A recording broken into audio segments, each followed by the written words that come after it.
नबी सल्लल्लाहु अलैहि वसल्लम ला युमिनु अहदुकुम हत्ता अकूना अहब्ब इलैहि मिन वालिदिही व वलदिही वन्नासि अजमईन सदक़ल्लाहुल अज़ीम। हूँ लाखों सलाम उस आका पर बुतलाखों जिसने तोड़ दिए, दुनिया को दिया पैगाम सकूँ तूफ़ानों के रुख मोड़ दिए। उस मौसन आज़म ने क्या क्या न दिया इंसानों को, दस्तूर दिया मंशूर दिया, कुछ राहें दी कुछ मोड़ दिए। मेरे सामीन व नाज़रीन, ये रबीउल अव्वल का महीना है और कुफ्र जब जब साजिश करता है वो सिर्फ़ मुसलमानों को जांचता है कि इनमें कितनी गैरत बाकी है। फ़्रांस में ये जो ताज़ा वाक़या कल का हुआ, और ये सिर्फ़ फ़्रांस के किसी एक, आज तक ऐसा होता था पहले सुनते थे, किसी एक फ़र्द ने किया, किसी एक गिरोह ने किया, लेकिन हुकूमत की पूरी सरपरस्ती में सरकारी इमारात पे खाके दिखाए गए, बनाए गए और लोगों में उनकी तशहीर की गई।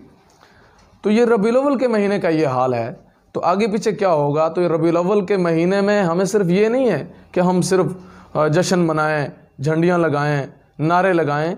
अल्लाह के नबी सल्लल्लाहु अलैहि वसल्लम ने अपनी हुर्मत पे कट मरने का भी जज्बा सिखाया है। तन मन धन हुजूर सल्लल्लाहु अलैहि वसल्लम पे लुटाने का मेरे आका सल्लल्लाहु अलैहि वसल्लम ने जज्बा दिया और बताया। और इस हदीस के मुताबिक मेरे नबी ने फरमाया, ला युमिनु अहदुकुम, तुम में से कोई कामिल मोमिन नहीं हो सकता जब तक वो मुझसे अपनी औलाद, अपनी जान, अपनी औलाद, सारी दुनिया से ज़्यादा मुझ मोहम्मद से मोहब्बत नहीं करेगा, वो तब तक कामिल मोमिन नहीं हो सकता। तो दुश्मना ने नबी सल्लल्लाहु अलैहि वसल्लम का जो इलाज है वो सिर्फ तलवार है। सबसे पहले खलीफा हज़रत अबू बकर सिद्दीक़ रज़ी अल्लाह तआला अन्हु ने गुस्ताखी रसूल का इलाज अपनी तलवार से किया था, और आखिरी खलीफा ईसा अलैहिस्सलाम भी दज्जाल और मुनकिर नबूवत का इलाज अपनी तलवार से करेंगे। बीच वालों का भी यही इलाज बनता है। लेकिन इस वक्त पूरी उम्मत मुस्लिमा ने बाकायदा दुनिया का अमन बरकरार रखने के लिए, खुसूसन हम पाकिस्तान के मुसलमानों ने अपने आइन को सामने रखकर, एक आइन बन चुका है, एक बात बन चुकी है, उसके तहत हमें चाहिए कि हम शदीद मजम्मत करें, इनके सफारतखानों से बाइकाट करें, इनके सफ़ीरों को यहाँ से निकालें और उनको बताएं कि अभी गैरत मुस्लिम ज़िंदा है। ऐसा वक्त हुआ करता था कि खान अमानुल्लाह खान एक ऐसा हुक्मरान था अफ़गानिस्तान का कि मिर्ज़ा कादियानी ने उस वक़्त अपने 2 सफ़ीर भेजे, 2 सफ़ीर वहाँ भेजे। और खान अमानुल्लाह खान बड़ा गैरतमंद हुक्मरान था। उसने कहा, हाँ भाई, कहा जी मिर्ज़ा कादियानी नया नबी है, उसको तुम नबी मान लो। तो खान अमानुल्लाह खान रहमतुल्लाह अलैह ने उन दोनों सफ़ीरों की, हालांकि सफ़ीर को मारना नहीं चाहिए, आलमी एक कानून है, लेकिन वो मुनकिर ख़त्म नबूवत की तरफ से आए थे, उन दोनों की गर्दनों को काटा और उनके धड़ों को वहाँ लटकाया और गर्दनें वापस भेजी। तो आज तक, तब से लेके आज तक अफ़गानिस्तान में कोई कादियानी नहीं है। तो हमें चाहिए कि हम नबी करीम सल्लल्लाहु अलैहि वसल्लम का हर लिहाज से दिफा करें। सहाबा तो वो थे, हज़रत ज़ैद बिन सकन रज़ी अल्लाह अन्हु ज़ख्मी है मैदान उहद में, और दूसरा साहबी आया, पानी पिला रहा है, दवाई दारू देने लगा, ज़ख्मों पे मरहम रखने लगा। उसने कहा, तेरा मुझ पे ये एहसान होगा कि आप मुझे आखिरी वक्त में रसूलुल्लाह सल्लल्लाहु अलैहि वसल्लम के कदमों में ले जाएं।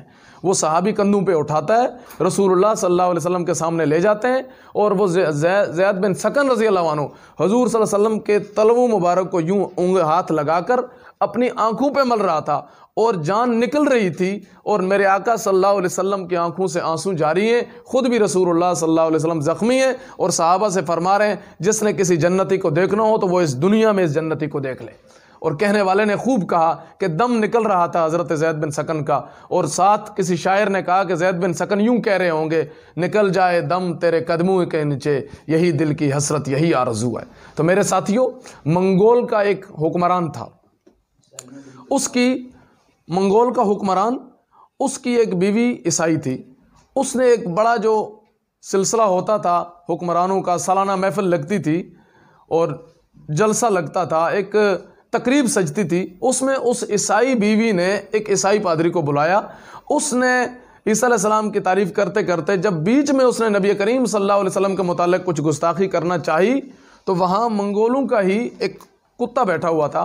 उस कुत्ते ने उस पादरी पे हमला कर दिया। लोगों ने बच बचाव कर लिया, तो पादरी ने अपनी इज्जत बरकरार रखने के लिए कहा, जी मैंने यूं किया था इशारा, तो लिहाजा इस कुत्ते ने उंगली का इशारा देखा तो इसलिए इसने मुझ पे हमला किया। जब उसने चंद लम्हों के बाद दोबारा अपनी तकरीर के दौरान नबी करीम सल्लल्लाहु अलैहि वसल्लम की गुस्ताखी करना चाही, तो अब के बार कुत्ते ने इतना जंप मारा और उसका पादरी पे झपटा, उसकी सीधी शारक को पकड़ा, उसे दबोच के वहीं मार दिया और उसे वासिल जहन्नम कर दिया।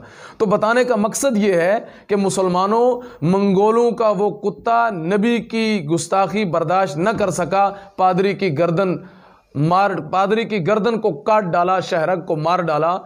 अगर हम नबी करीम सल्लल्लाहु अलैहि वसल्लम के लिए न जाग सकें तो हम उन मंगोलों के कुत्तों से भी गए गुजरे हैं। इमाम मालिक रहमतुल्लाह अलैह से हारून रशीद ने पूछा कि ये लोग जगह जगह अगर गुस्ताखियों का कोई मामला पेश आ जाए या कोई करता है तो क्या करना चाहिए।